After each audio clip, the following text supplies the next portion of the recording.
Chang, and this is Bloomberg Technology. Coming up, President Trump defiantly defends his widely criticized reaction to protests in Charlottesville, Virginia, and calls out CEOs leaving his business councils for grandstanding. We've got full coverage from Trump Tower. Plus, a Bloomberg exclusive: NBA champions and MVP Steph Curry and Andre Iguodala are also running big plays in tech. The Golden State Warriors dished on their off-court investments at the NBA Players Technology Summit happening right here in our Bloomberg office. And a damaging lawsuit and an embarrassing settlement were just some of the challenges for Uber this week as the PR nightmare continues at the world's most valuable startup. We'll discuss. First, to our lead. President Trump, speaking from Trump Tower, defends his decision to wait 2 days to condemn white supremacists amid violence in Virginia, saying he needed to gather the facts. Since the deadly attack in Charlottesville, several CEOs have cut ties with the White House. Yesterday, Under Armour's Kevin Plank and Intel's Brian Krzanich followed Merck's Ken Frazier, bringing the total to 4 CEOs resigning from Trump's manufacturing council. Krzanich said, quote, "The current environment must change or else our nation will become a shadow of what it once was and what it still can and should be." Today, the president fired back. We want products made in the country. Now, I have to tell you, some of the folks that will leave, they're leaving out of embarrassment because they make their products outside. For the latest development on this ongoing story, we've got in New York our chief Washington correspondent for Bloomberg News, Kevin Cirilli, who is standing outside Trump Tower. With me here in the studio, our editor-at-large, Corey Johnson. Kevin, I'll start with you first.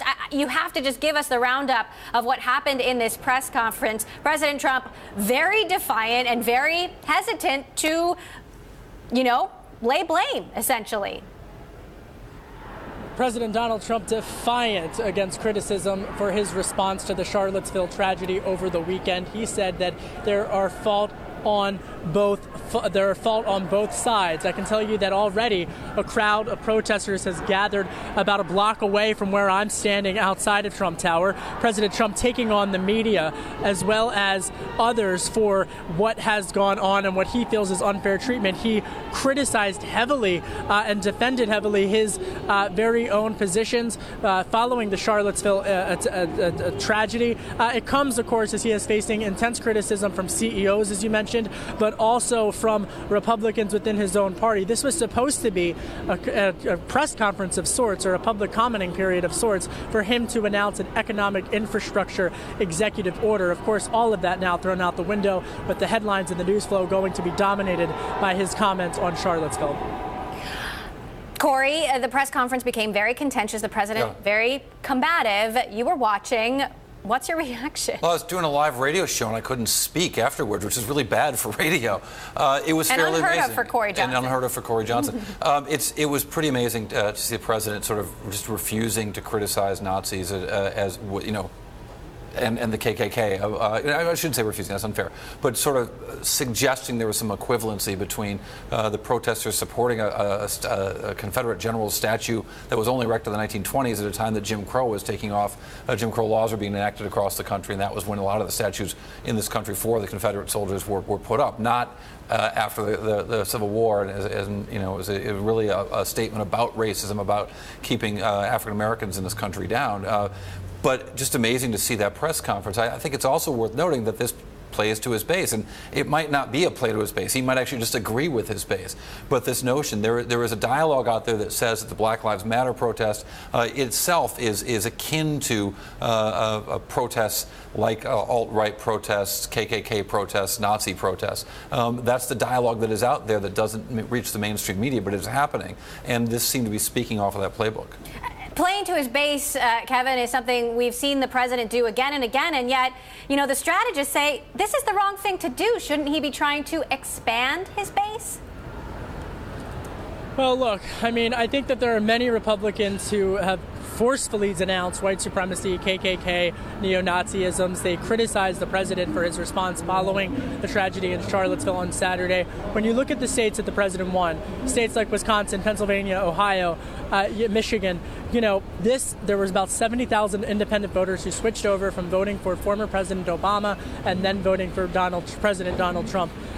They were responsible, really the swing voters, so to speak, when we talk about that. When you look at independent polling over the last couple of days, when you look at Gallup, President Trump's approval rating has dipped to about 34%. Now that comes, of course, as he has tried, or at least the team around him has tried to focus on the economy. But again, President Trump, less than 24 hours speaking, and you're seeing some police vehicles. I just want to say this.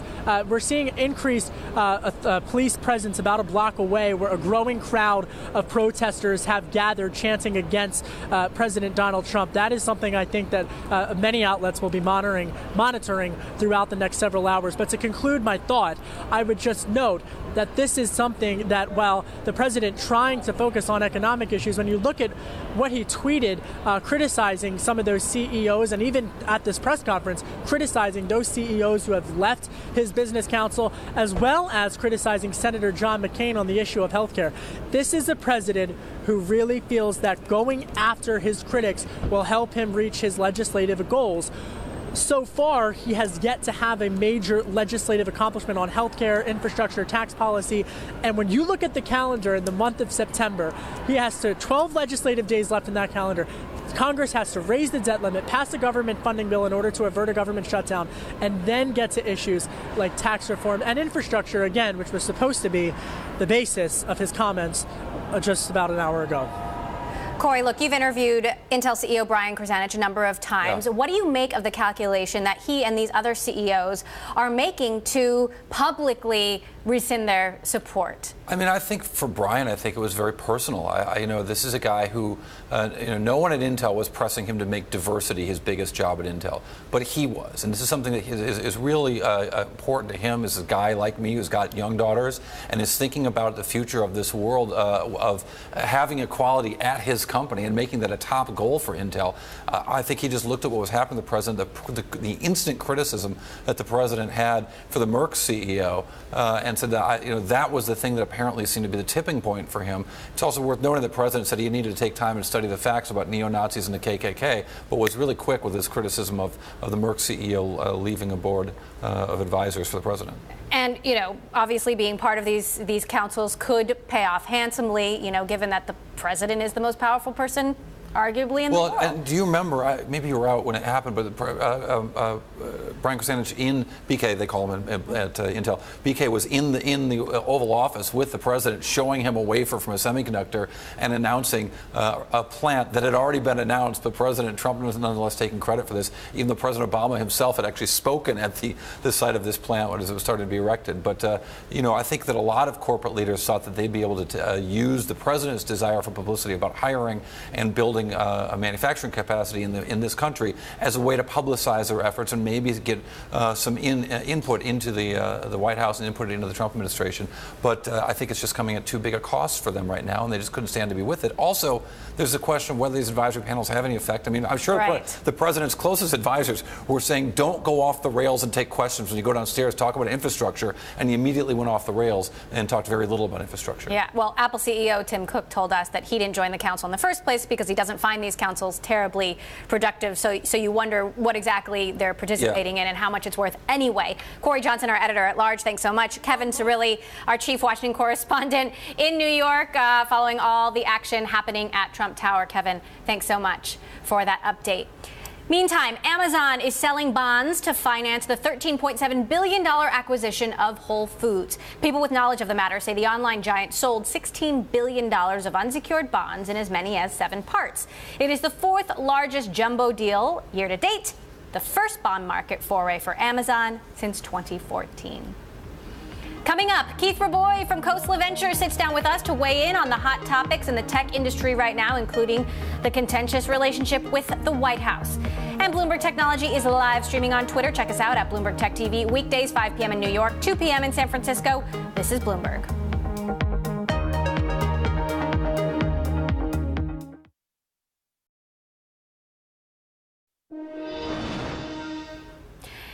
The first CEO president is losing more CEOs as advisors amidst controversy surrounding his reaction to violence in Charlottesville, Virginia. Several CEOs have made their exit also earlier this year following disagreements over the president's approach to immigration and climate change. Here now to weigh in, Keith Raboy, partner at Khosla Ventures. Keith, I cannot wait to hear your reaction to all of this.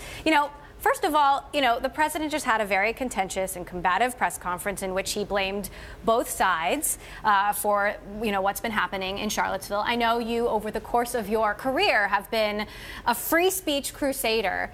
What do you make of all this? Well, I think the president is clearly struggling with lots of issues. So first of all, is I mentioned on your show 2 years ago, I think the president's sort of a sociopath. So I think he's revealing under pressure more of his characteristics. Like under pressure, stress, people tend to reveal their natural characteristics. And at the end of the day, when he gets attacked, he's going to punch back. You saw this in the debate stage, but none of his opponents were willing to punch back with him and really put him in his place, where there were a few opportunities if you watch the videos. Right now, this is playing out on a national and international stage, and it's really not helping him. Where do you draw a line when it comes to free speech? Is it white supremacy? Is it racism? I mean, what counts as crossing that line? Well, I think people have a right to file for a permit and protest for any view in the United States. What they don't have a right to do is to actually be violent, to instigate violence directly, and they certainly don't have the right to have the President of the United States defend them. In 1977, when I was growing up in the 70s, this Nazi Party of the United States marched in Skokie, Illinois, which is where a lot of survivors of the Holocaust actually resided, and they intentionally chose that destination, and the courts protected their right to march there. But the President of the United States denounced them, and it was a one-day story. Right now, the president is basically not willing to take sides. Free speech doesn't give you the right and doesn't protect you from people having an opinion on one side or the other, and he should clearly be on the side of freedom and liberty. What do you make of the calculation that these CEOs are making when they say, all right, I'm out, no more business counsel for me? Well, I think, as we've talked about previously on your show, I think there's a difference between partisan and policy behavior. I don't think CEOs can engage in partisan behavior, but over the weekend, this wasn't a partisan issue. If you look at any prominent Republican, including most of the more conservative members of the Republican Party, were very explicit in denouncing the protests in Charlottesville. So this is not a partisan debate. It's basically President Trump and a very small sliver of his party versus most mainstream Republicans and conservatives. What's your take on how tech companies should handle speech like this, like the Twitter @YesYou'reRacist account, Google, shutting down that YouTube channel, Facebook deleting blog posts related to this topic? I think most of the content companies, Facebook and YouTube, have to be very careful. As they start deleting specific viewpoints, they run the risk of liability under the DCMA. So once you start pulling down certain pieces of content, you're technically liable for all of the content on your site. What if it's Nazi content? Well, I think there's some constraints about the content, particularly inciting violence. But absent that, I think it's a very difficult place to be. I don't think most technology companies can really censor content, both legally or prudently. So you don't think they should? You don't think they, even if it's Nazi content? I don't think content should be censored. Okay. What's your take on James Damore, this Google engineer who was fired after he sent a memo that was circulated widely within the company suggesting that there are biological reasons for the underrepresentation of women in tech and women in leadership? I think he made several points. One I agree with, and one I know I'm not an expert in. I definitely agree that Google is an intellectual monoculture. Like if you surveyed Google and said what fraction of Google employees voted for Trump, what fraction of Silicon Valley Google employees voted for Trump, it'd probably be 2 or 3%. So it's clearly not representative of the American people, and that's a different point than what are the roots of the sort of employee base and engineering base differences at Google. I am not an expert on what causes that. I'm not an expert on Google. I'm not an expert in biology. I do think that Google is taking some risk in being very draconian about some views. I think personally, if I was running the company, I think it's ridiculous that anybody spends 10,000 words and distracts an entire company. But Google has a culture where there's been these mailing lists with off-topic topics for a very long period of time. But I think there's a general rule that people should not be able to take business time and distract 70,000 employees, regardless of their views. I did speak to James Damore the day after he got fired. Take a listen to what he had to say. It's hard to regret it just because I do believe that I'm trying to make Google and the world in general a better place by not confining us to our ideological echo chambers where only one side of the story can be heard. So ideological echo chamber, political views are one thing. What if those political views exclude half the population? Well, I think that a company has the right to say you can't express any range of views on particular topics. So, for example, it'd be totally inappropriate to write a religious crusade document on any side, Judaism, Christianity, Muslimism, and publish it to a company. But I think the company, once they allow people to have a format and a mailing list that's open-ended, I think they're playing with fire, selecting some views that are acceptable and not. I think it'd be much better to say religion, politics, and topics like that don't belong in the company. So, for example, imagine a mailing list where people are debating abortion. That would absolutely offend both sides completely legitimately right away and would distract everybody from their work. It'd be perfectly acceptable for a CEO to say, we're not having emails about abortion in our company. That's not the reason for our existence. So, final thought, should he have been fired? Yes or no? 30 seconds. No. Why not? Because I think Google's culture, if you looked at the historical topics that have been covered on the miscellaneous emails, mailing lists at Google, are very wide-ranging. And I think without changing that policy, at least based upon things that have been communicated to me, I only worked at Google for 2 weeks. But fundamentally, I believe from what I've read that those mailing lists are pretty wide-ranging and wild. Insofar as that happened at a different company that had less of that precedent, then absolutely, I think it's perfectly fine to fire someone for distracting people. All right, Keith Ravoy, Khosla Ventures, you're going to be back with me later this hour. Thank you. Coming up, besides winning NBA titles, Steph Curry of the Golden State Warriors has been busy investing in tech companies. Where is he putting his money? We'll hear from Curry next. This is Bloomberg.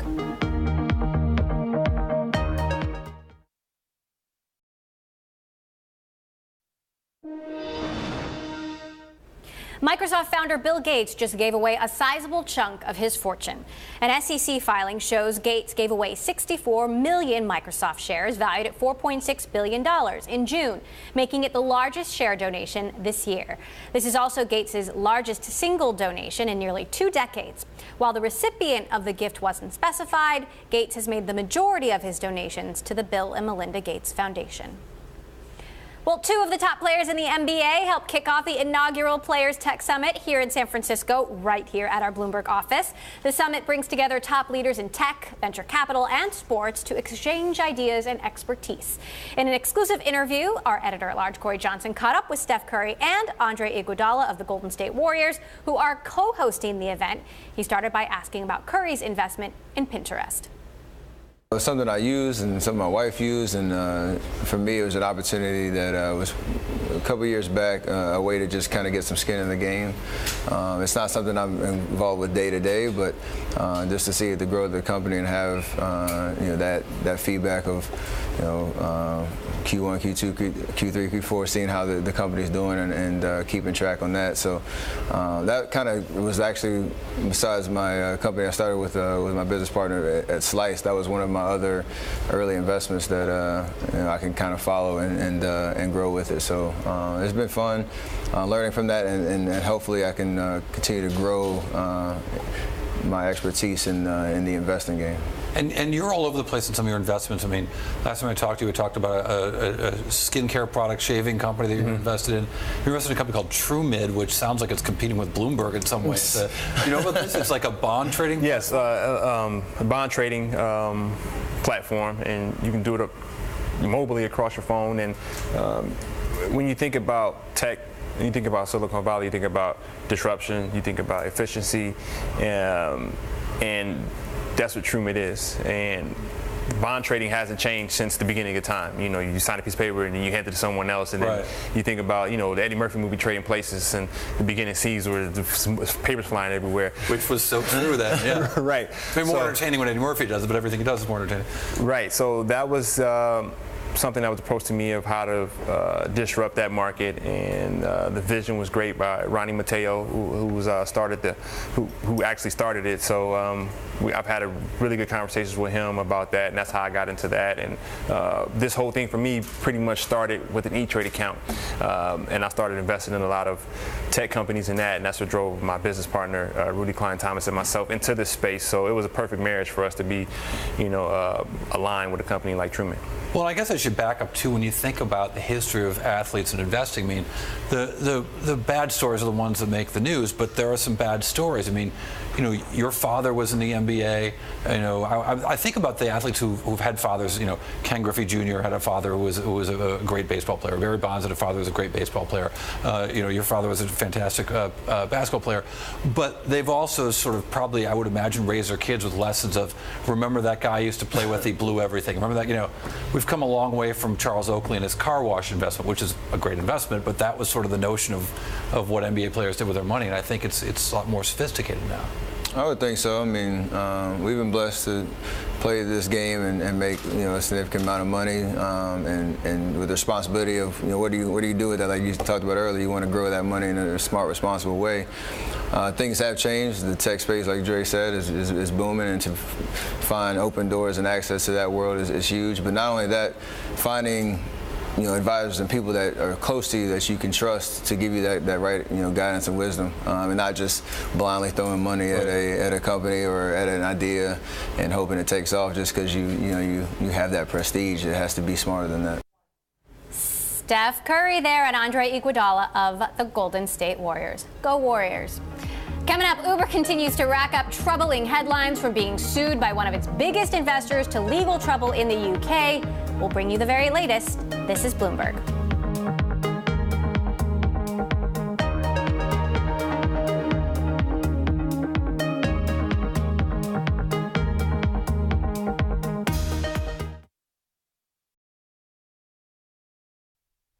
I'm Mark Crumpton in New York. You're watching Bloomberg Technology. Let's begin with a check of First Word News. President Trump today returned to his assessment that, quote, there is blame on both sides after he was criticized for such comments following the deadly violence this weekend in Charlottesville, Virginia. The president spoke today at Trump Tower. What about the alt-left that came charging at the, as you say, the alt-right? Do they have any semblance of guilt? Let me ask you this. What about the fact they came charging with clubs in their hands, swinging clubs? Do they have any problem? I think they do. Former Ku Klux Klan leader David Duke took to Twitter to thank the president for his, quote, honesty and courage. Iran is warning it could ramp up its nuclear program and quickly achieve a more advanced level if the U.S. continues threats and sanctions against the country. President Hassan Rouhani's remarks today were his most direct warning that the landmark nuclear accord reached with world powers in 2015 could fall apart. Ukraine's prime minister says claims that its technologies might have been shipped to North Korea, helping Pyongyang make huge strides in its missile program, were, quote, not possible and a provocation. His comments followed a New York Times story which said some of North Korea's technology was purchased on Ukraine's black market. I'm Mark Crumpton. This is Bloomberg. It's just after 5:30 p.m. here in New York, 7:30 Wednesday morning in Sydney. My colleague Paul Allen has a look at the markets. Paul, good morning. Good morning, Mark. Well, Nikkei futures traded out of Chicago are looking higher. ASX futures are a little off, just down by 5 points at the moment after a mixed lead from the US. But the index's fate really going to be decided today by an absolute slew of earnings out there. Many earnings in Australia today. Let's take a look at the energy sector. Origin and Woodside will be leading the charge there. The two LNG producers could be weighed down a little bit by write-downs there. Also from the real estate sector, we're waiting on Westfield, Dexus and Stockland, and there'll be many more as well, including the CSL, the blood plasma products producer. Overseas, Tencent will announce second quarter earnings. That'll be an interesting one to watch, especially if you consider the chart over the past year. Really impressive growth there. The stock has been surging on the back of Honor of Kings and WeChat, just to name a couple of games, and it's one of the most 10 valuable companies in the world now, so we'll find out a little more about whether or not that's justified. Elsewhere around the region, keep an eye on the Thailand rate. That's expected to be held at 1.5%. And Indonesia's president will give a speech to the parliament today, setting out his plans for the 2018 budget. That's some of what we're watching around the region today. I'm Paul Allen in Sydney. More from Bloomberg Technology next.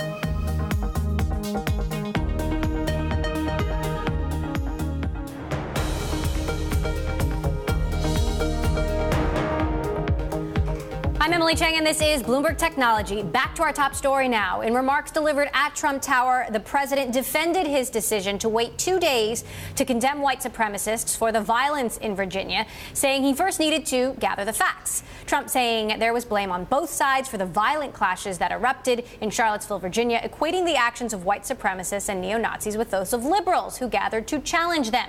Joining us now from Washington, Marty Schenker, Bloomberg's senior executive editor for international government. Marty, you've been covering Washington for 2 decades. What was so extraordinary about this press conference? Well, simply the very vigorous, embattled nature of the questions and answers.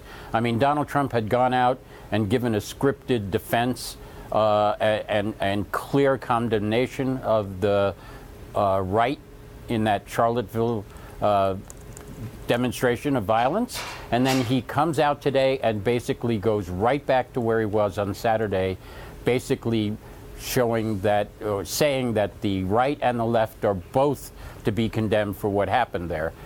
So it was an extraordinary performance, and something even those of us who have gotten used to Donald Trump over the last 7 months were really unprepared for. And we're all working back here in the newsroom trying to figure out what the significance of this will be. And there will be significance. Let's take a listen to one of the more explosive moments in this press conference. Once again, take a listen to President Trump.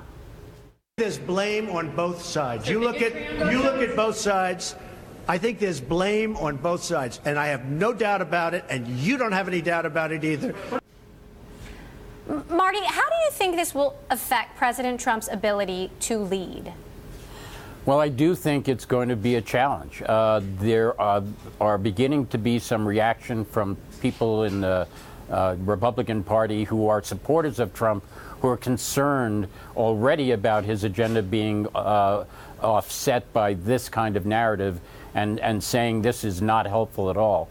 What we have not heard from are the GOP leaders, the Mitch McConnells, the Paul Ryans, and people within the White House who associate themselves. Now, one of the things that happened is David Duke, the former leader of the KKK, came out and praised Donald Trump's remarks. So it'll be really interesting to see if Donald Trump feels he has to disavow that compliment, and how the GOP positions itself in the context of these remarks are going to be very critical. All right. Marty Schenker, our Bloomberg senior executive editor for international government. Marty, thank you as always.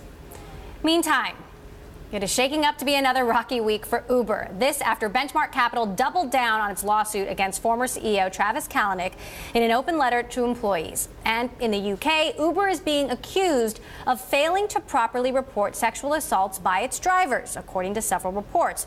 Uber has responded to the report, saying this is an incredibly complex issue, and we always strive to get the right balance between supporting the police in their investigations while preserving the rights of individuals. Joining me now to discuss all of this, Bloomberg's Caroline Hyde in London, and still with me here in San Francisco, Keith Raboy, partner at Coastal Ventures. Caroline, though, I'll start with you. Talk to us about the situation facing Uber now when it comes to these sex assaults that failed to be reported. Yeah, this is a rather explosive report that came out over the weekend, reported by the Sunday Times. They had a copy of a letter sent by a senior member of the Metropolitan Police, who actually is the head of the Mets for the taxi and private hire unit, alleging to the TfL, Transport for London Authority, that Uber is failing to report sex attacks and other serious crimes. In fact, they go as far as to say there are 6 sexual assaults on passengers, 2 public order offences, and an assault that has gone unreported. Now, they also say they think this is because Uber's trying to avoid any reputational damage. Now, this letter does go back all the way to April. And what's also notable is that they say in this letter, by the way, the licence is under review for Uber, and it looks as though it's coming up in September the 30th.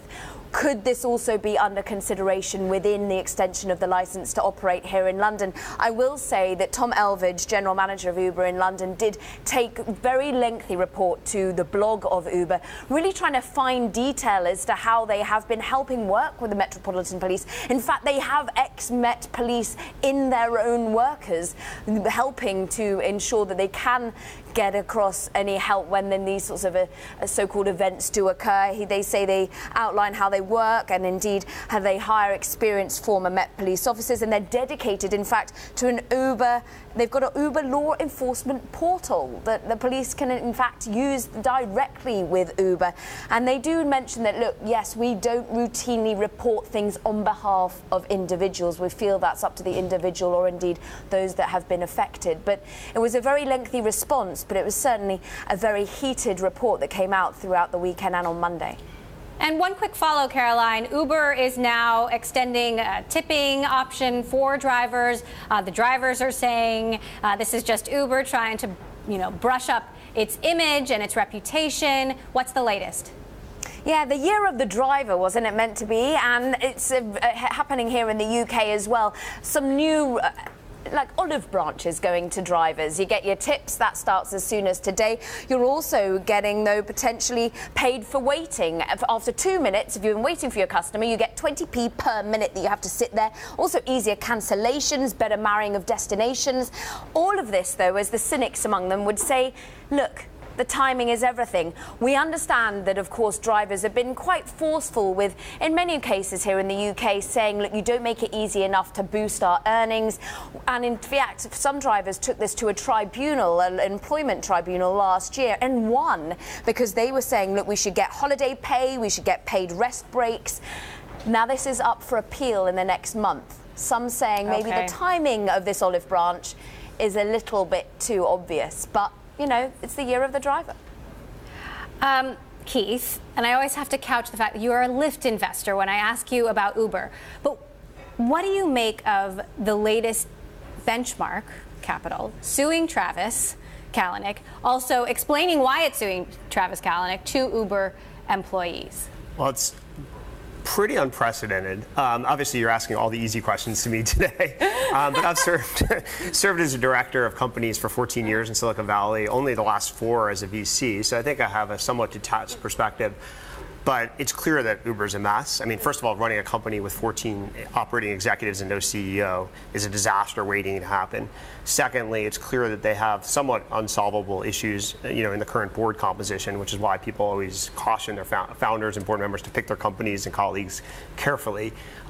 It's very hard to get divorced in business, especially when you're on the board, and they're going to have to reconcile this. I think the lawsuit is very weak. I mean, it's clearly a strategy and maybe a very effective strategy, but the substantive claims, the fraud claims, are pretty weak. So the you breach think of contract has a weak case? I think the case substantively, at least what's in the public domain. Now, there's some stuff that's not in the public domain yet, like what's in the Holder report, what concessions Benchmark may have made to give those board seats or to get Travis to resign. There may be a lot of new information that comes out, but in the public domain, the case is pretty weak. That said, it may be very effective in terms of coming to a compromise where everybody is happy and can move on with a CEO. Now, no venture capitalist wants to be considered the investor who's going to oust the CEO, right? So if Benchmark is doing this, it must have been a very difficult calculation. I mean, what does this mean for Benchmark and its reputation among entrepreneurs? Well, I think it's always a difficult calculation when you remove a CEO. I mean, the 2 times then sue them.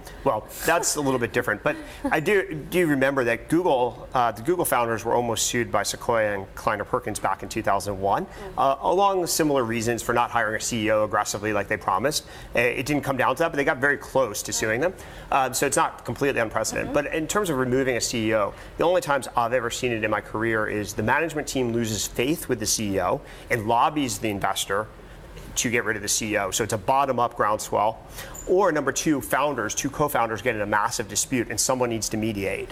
And that's when the venture capitalist gets caught in the crossfire. Those are the only 2 things I've ever seen. I've never seen this. I've seen ethical issues lead to a CEO departure. Do you think this will hurt Benchmark's reputation among entrepreneurs? I don't know. It's definitely controversial. It's definitely something everybody's talking about, but it depends how things play out. Like, so for example, if Uber ends with a great CEO and has a successful outcome, and there's more stuff that comes out in the public domain about problems at Uber, I think it'll be fine for Benchmark. If not, for example, if Travis comes back and takes over and rides Uber to its glorious victory, there'll be a lot of people, shooting at Benchmark. totally unpredictable. And, it's a very difficult job, so I'm not criticizing them at all, because being in the middle of that crossfire when you're on a board, you're making hard trade-offs when half the team is saying do X and the other team is saying doing Y, and they're saying, you got to solve this. Yeah. All right. Keith Boy, thanks for taking the hard questions. As always, Khosla Ventures, Caroline Hyde with us in London. Thanks so much, Caroline, for that update as well. Coming up, we will bring you the latest startup taking on the e-commerce space, Brandless, how they plan to take on the likes of Amazon next. This is Bloomberg.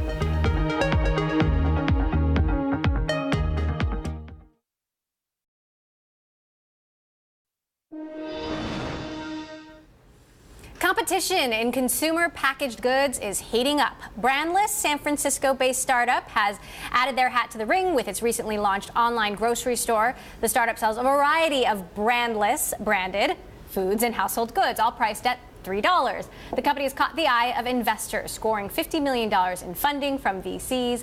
But in the age of Amazon, can startups keep up with the competition? Joining us now to discuss, Brandless CEO Tina Sharkey. Tina, thank you so much for joining us. Thank you for having me. So everything is literally $3, literally everything on the site. Actually, it's all $3. Sometimes it's 2 for $3, and sometimes it's 3 for $3. Okay. Including your first order, if you use Hello 3, the shipping is $3. So where does this stuff come from?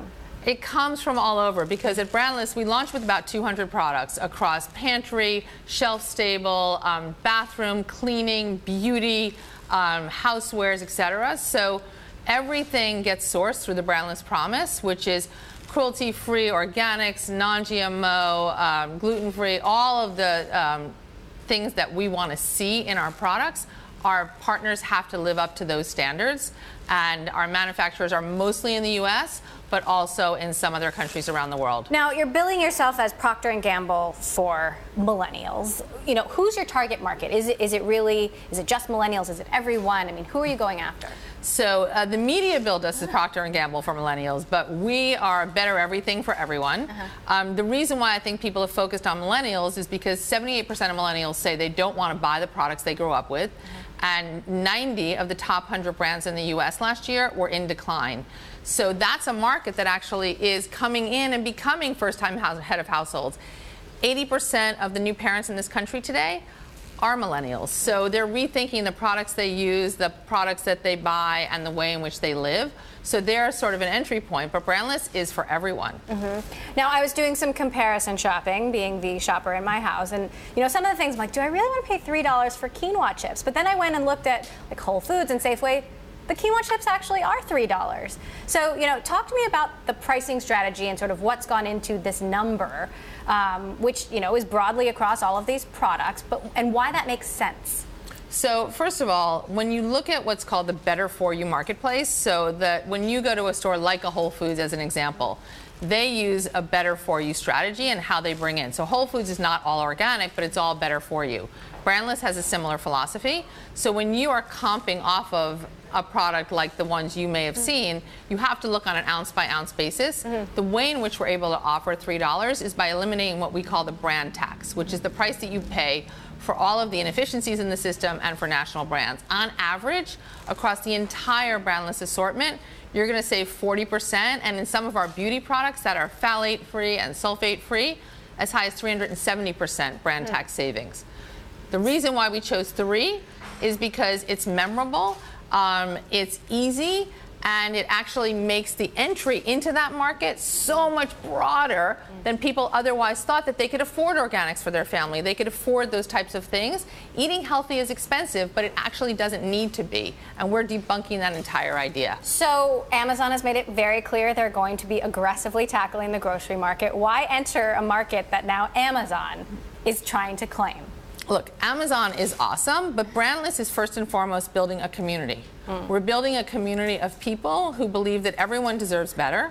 We are reimagining what it means to be a brand, and we are trying to redefine the false narrative that is caught up in all of the national brands and saying Brandless is about you, Brandless is about your family, Brandless is about this chef. And oh, by the way, when you check out at Brandless, we're also, because not everybody can afford $3 in this country, we are also going to work with Feeding America and donate a meal. And also, we're launching field guides to Brandless Life, where we're going to food banks, we're going to college campuses. We're actually believing that tangible acts of kindness is a way that we should be living as Americans.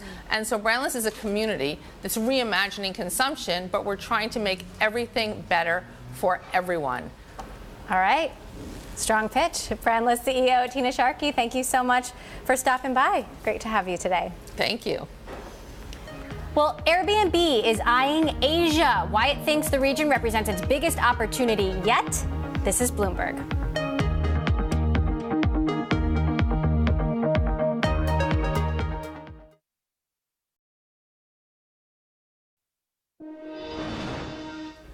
Time now for today's revolving door. Waymo, the self-driving car company owned by Google parent Alphabet, is hiring the top policy staffer for the Senate Commerce Committee to lead its government affairs division.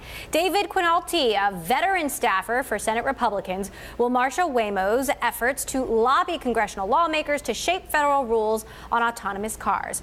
Quinalti will direct the company's dealings with Congress, the Department of Transportation, and the National Highway Traffic Safety Administration. Now, to a Bloomberg exclusive, Airbnb says Asia represents the biggest opportunity on the planet. Bloomberg's Haslinda Amin caught up with the company's co-founder and chief strategy officer, Nate Blacharczyk, in Singapore. Intra-Asia travel is a big deal. So we've been promoting Airbnb in a number of countries. In Singapore and Australia, we're very ubiquitous. We're probably most well known in those countries by the populations. We've been investing a lot into China, though, lately. Chinese travelers are going all around the world. It's the fastest growing segment. They're the #1 spenders on international travel. We're running a big campaign there right now. And so a lot of our growth in Singapore and elsewhere is happening as a result of Chinese travelers using Airbnb to explore the world. For China in particular, you have Airbnb wannabes, the like of Tujia, which tied up with Expedia, and today it has about 450,000 listings and growing. What's the strategy? I mean, you'll be competing with more players than Tujia alone. So there is local competition in China. They're largely focused on domestic travel. Our focus historically has played to our strength, which is international travel. So we've been marketing Airbnb as a way for Chinese to explore the world. We have now 4 million homes in 191 countries. None of the local competitors in China have that. And so we've made sure that we've played to our strength and not engaged in any kind of direct competition. Are you adopting a different strategy in Asia compared to the US and Europe? Because it does seem like Airbnb is pretty low-key in this part of the world. You're pretty aggressive in your marketing strategy elsewhere.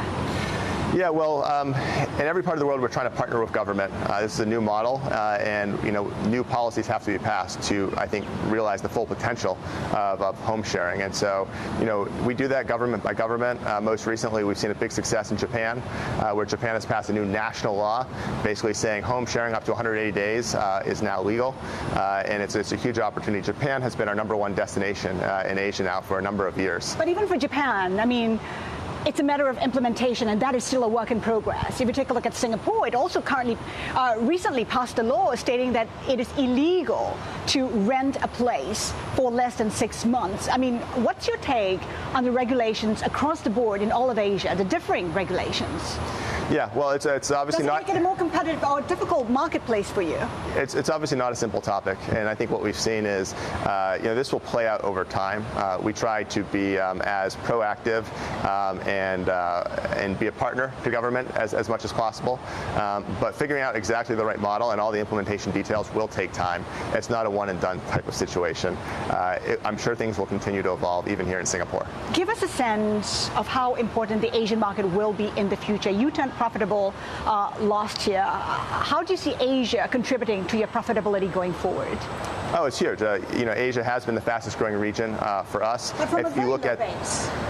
From a low base, although quickly catching up. I mean, this has now been a story for probably 3 years. It's been our top growing origin region. And if you look at all the industry numbers, it is the biggest opportunity on the planet, China specifically. But if you also look at Southeast Asia as a destination, all the numbers are incredibly promising. That was Nathan Blacharczyk, co-founder and chief strategy officer at Airbnb. Some breaking news now. AFL-CIO President Richard Trumka is resigning from President Trump's Manufacturing Council. Trumka said in a statement, "We cannot sit on a council for a president who tolerates bigotry and domestic terrorism." That would bring the number of resignations, I believe, to 5 in the last 2 days. And that does it for this edition of Bloomberg Technology. Thanks so much for watching. We'll see you tomorrow.